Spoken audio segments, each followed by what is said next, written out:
Good morning fifth class. You are Hindi teacher from Happy कैमरी school. बच्चों, आपको मैंने ये 3 चैप्टर रीड करवाया था।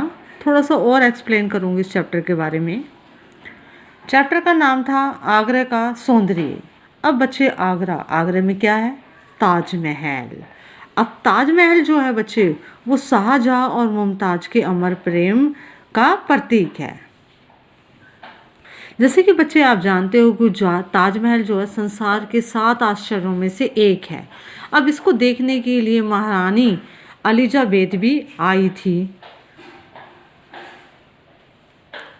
परंतु मैंने अभी तक ताजमहल नहीं देखा। ये कौन बोलता था बच्चे? ये लेखक बोलता था। तो वो गर्मियों की छुट्टियों में अपने परिवार के साथ ताजमहल को देखने के लिए जाता है। वहाँ पर वह एक गाइड नियुक्त करता है जो ताजमहल के बारे में, ताजमहल का वर्णन करता है। अब बच्चे, गाइड क्या बताता है कि बादशाह शाहजहां ने यह भवन अपनी बेगम की याद में, अपनी बेगम कौन थी? उनकी मुमताज की याद में बनवाया था और उसके कब्र पर यह ताजमहल बना हुआ है। यह ताजमहल कब बना था बच्चे? 1631 ईस्वी में यह ताजमहल बनना शुरू हुआ था और उसके बनने में 3 करोड़ रुपए खर्च हुए थे उस समय बच्चे। 1631 में जब शुरू हुआ था तो 3 करोड़ रुपए खर्च हुए थे और 22 वर्ष का समय लगा था, अर्थात 22 ईयर। और इसको बनाने के लिए रोजाना 20,000 मजदूर, 20,000 मजदूर जो होते थे इसमें लगे हुए थे और कारीगर काम पर लगाए गए थे।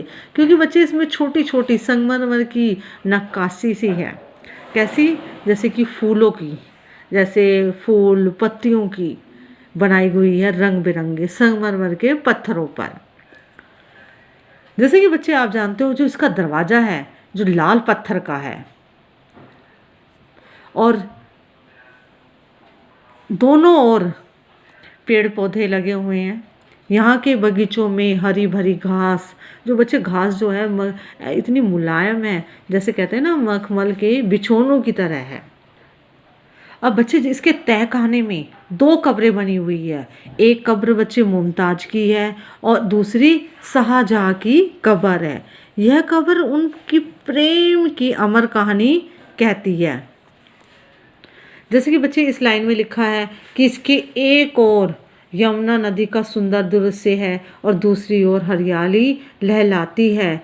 चांदनी रात में ताजमहल की शोभा देखते ही बनती है, क्योंकि बच्चे चांद जो होता है रोशनी एकदम सफ़ेद कलर की होती है, वाइट की, और जो ताजमहल बना हुआ है वो भी वाइट कलर का है, सफ़ेद रंग का है।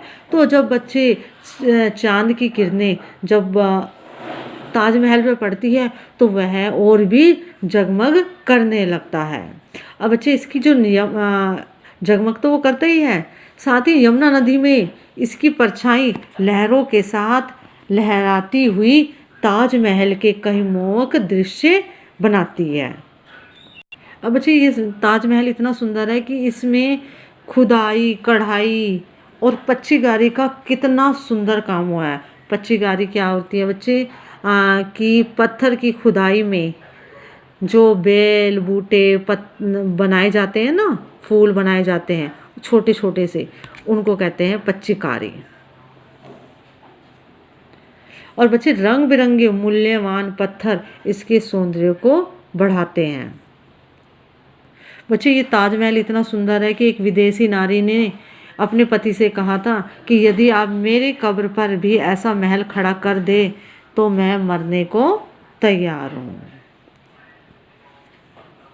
बच्चे, अब पेज नंबर 17 पे आ जाइए। ये चैप्टर मैं आपको पहले रीड करवा चुकी थी पिछली क्लास में भी, आज भी शॉर्टकट में मैंने आपको एक बार एक्सप्लेन किया है। अब बच्चे, आपको इसके शब्दार्थ करने हैं हिंदी रीडर की नोटबुक में। सौंदर्य का सुंदरता, खूबसूरती, अद्भुत का अपूर्व अनोखा, संगमरमर का सफ़ेद चिकना और मुलायम पत्थर, मोहक का मन को लुभाने वाला, गाइड पथ प्रदर्शक, रास्ता दिखाने वाला। पच्चीकारी, पत्थर की खुदाई में बेल बूटे बनाना। परिक्रमा, चक्कर लगाना।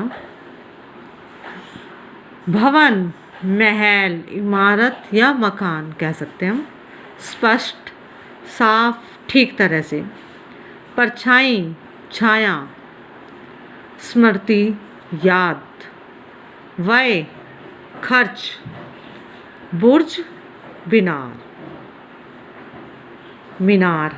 बच्चे ये आपको अपनी नोटबुक में करना है, सुंदर राइटिंग में करोगे बच्चे। बेटे सीधा सीधा करना है, ये नहीं है कि लाइन खींच के साइड में आप लिखोगे, सीधा सीधा करोगे।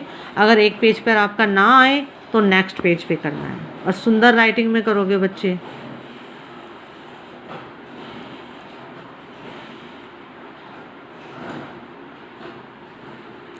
Thank you.